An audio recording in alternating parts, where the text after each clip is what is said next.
Kadmin pasahero sa terminal kan CBD sa syudad ni Naga. Susugini sa haloy ng ordinansa kan gobyerno lokal na dapat magsiko pawala antes Tabuco Bridge pasiring Tabuco Terminal ang northbound vehicles asin liwat mag-agi sa parehong ruta kung paluwas man kan syudad. Pinababa kami ng mga bumabantay doon sa LCC daw. Doon binababa ang pasahero.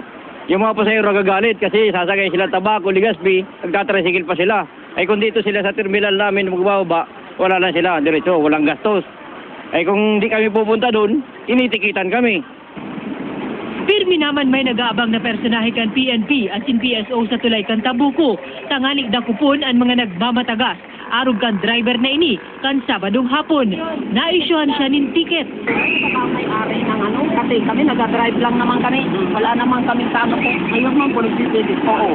Kaya po sana po, kung iba po sila namin, doon pa rin po sila na pero po pagkama sila, automatic piniticket namin. Bawal po sila talaga po. Alagad ang mga pasahero ka nasabing ruta, pungot man na ibinababa sa Tabuco Terminal. Doble pamasahe kaya ang singil subot sa indakan mga trimobile kung mapasiring pa sa CBD. Ang layo, sir, ang layo. Doble yung bayad sa sasakyan. Pigi dali mo niya na maami ang daraan na nagsistidong ordinansa sa pangenot kan komite sa trapiko. Mawot naman subot kan gobyerno lokal na marisolberaan ang haloy ng sentimiento kan ibang sektor nin transportasyon sa syudad. Nagtao po ng commitment sa kuya si Judge Sabonal within the next few weeks, he will come up with a draft ordinance and then ipapaprove po niyo sa sangguniang panglungsod. And hopefully, that ordinance will reflect the sentiments of all the stakeholders po sa problemang inyo. At kung kami po ang haputon, gusto naman po ning ma-resolve.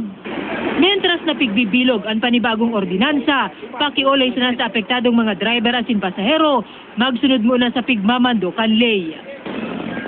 Mga ukay-ukay o second-hand items sa pigtatransportar sa nasyon, pigtututukan kan Bureau of Customs, sigun ki Deputy Commissioner Danilo Lim. Nagpapatrol, Miles Melia. Sa laog ng 4 na bulan bilang Deputy Commissioner for Intelligence kan Bureau of Customs, milyon-milyong kantidad ng smuggled goods na nasabat kan grupo ni dating Brigadier General Danilo Lim. Apwera sa bagasas ng iba pang agricultural products, ukay-ukay o second-hand goods ang mayor na mga pigsismuggle na produkto. Sa batas talaga ay bawal yung pagpasok ng mga ukay-ukay. Kaya basta ma-monitor natin na talaga ukay-ukay yung paparating na kargamento, automatic na nag-i-issue tayo ng alert. At sinissis yan. And then lahat ng ukay-ukay na parating nakakonfiscate natin, tinaturn over natin yan sa DSWD. Higot na pagbabantay subotan sa indang pigigibungon yan sa mga illegal na piglalog na produkto tanganing maprotehiran ang lokal na mga manufacturer. Sa DSWD, pigi-intrigar kan customs ang nasabat na mga ukay-ukay. Mientras tanto, aminado kan commissioner sa pagiging notado kan customs bilang saro sa pinakakurap na ahensyas di gobyerno. Kaya naman desidido subot sindang linigo ng imahe kan ahensya sa pagkurtar kan mga iligalidad mismo kan organisasyon, kabali pati personahe sa brokers na imwelto sa sinambit na transaksyon. Yes, inaamin naman natin na talagang napakalaki ng problema sa Bureau of Customs. Lalong-lalo na sa when we talk of the image. So, kahit paano itong mga ginagawa natin ay I hope ay nakakatulong para kung hindi man mawala yung bansag na yan ay mabawasan. Miles Melia, Patrol kan Pilipino. Tubig na nagbubulos sa mga gripo kan residensya sa Palestina, Pili, Camarines Sur, liwat nagbulos ng Maati. Pili Water District, Sulusman nagpaliwanag. Liwat na handal ang residente sa Palestina, Pili, Camarines Sur kan magwawa. Din matakla asin may latak ng tubig an sa indang mga gripo kan Biyernes. Tulong semana na nakaagi kan enot ipaabot ang nasabing problema sa Piwad. Kala mo, karulaboy ang nagluluwa. Di malabo talaga. Pero kung sa istibaga, Paliwanag kan Piwad, kulang ang ipigtalaan ninda na 2 semanang rehabilitasyon. Nahuri kaya subot ang pag-abot kan materyales sa pagputol kan mga dain na ginagamit na linya nin tubig. Kan Biyernes, nakatoka sa Palestina ang patrabaho, kaya liwat na eksperyensya ang maating tubig digdi. Iba po kaming pinutol na linya duman sa may St. Paul, Palawa sa NFA.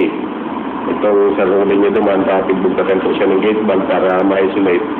Sa ibong kaini, pigsyerto kan piwad, malilig ng gadang tubig na hali sa pumping station. Basado sa eksaminasyon kan Provincial Health Office, salbado sa fecal coliform asin bakterya ang tubig sa Palestina. Mantinido kaya ang 0.3 ppm na rekomendadong chlorine content kaini. Ligtas ka sa bakterya, pero di ka mag-alala. Sa discoloration po, dahil tamang tumababago kasi tig-class out ito salin niya.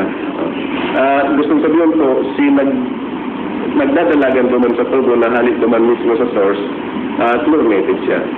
Abiso sa nakanahensya, kaipuhan man liwat pabuluson ang mating tubig antes konsumuhon.